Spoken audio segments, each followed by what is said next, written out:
ہوسیہ اور اس کا 6واں باب جو 11 آیات پر مشتمل ہے۔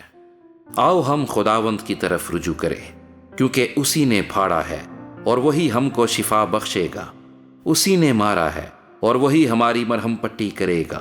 وہ 2 روز کے بعد ہم کو حیات تازہ بخشے گا اور تیسرے روز اٹھا کھڑا کرے گا اور ہم اس کے حضور زندگی بسر کریں گے۔ آؤ ہم دریافت کریں اور خداوند کے عرفان میں ترقی کریں۔ اس کا ظہور صبح کی مانند یقینی ہے اور وہ ہمارے پاس برسات کی مانند، یعنی آخری برسات کی مانند جو زمین کو سیراب کرتی ہے آئے گا۔ اے افرائیم، میں تجھ سے کیا کروں؟ اے یہودا، میں تجھ سے کیا کروں؟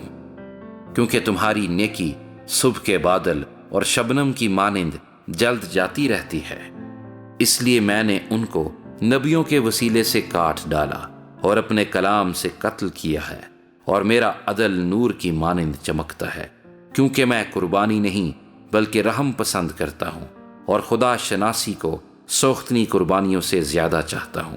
لیکن وہ عہد شکن آدمیوں کی مانند ہیں، انہوں نے وہاں مجھ سے بے وفائی کی ہے۔ جلاد بد کرداری کی بستی ہے، وہ خون آلودہ ہے۔ جس طرح سے رہزنوں کے غول کسی آدمی کی گھات میں بیٹھتے ہیں، اسی طرح کاہنوں کی گھروں سکم کی راہ میں قتل کرتی ہے۔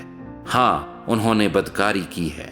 میں نے اسرائیل کے گھرانے میں ایک ہولناک چیز دیکھی، افرائیم میں بدکاری پائی جاتی ہے اور اسرائیل نجس ہو گیا۔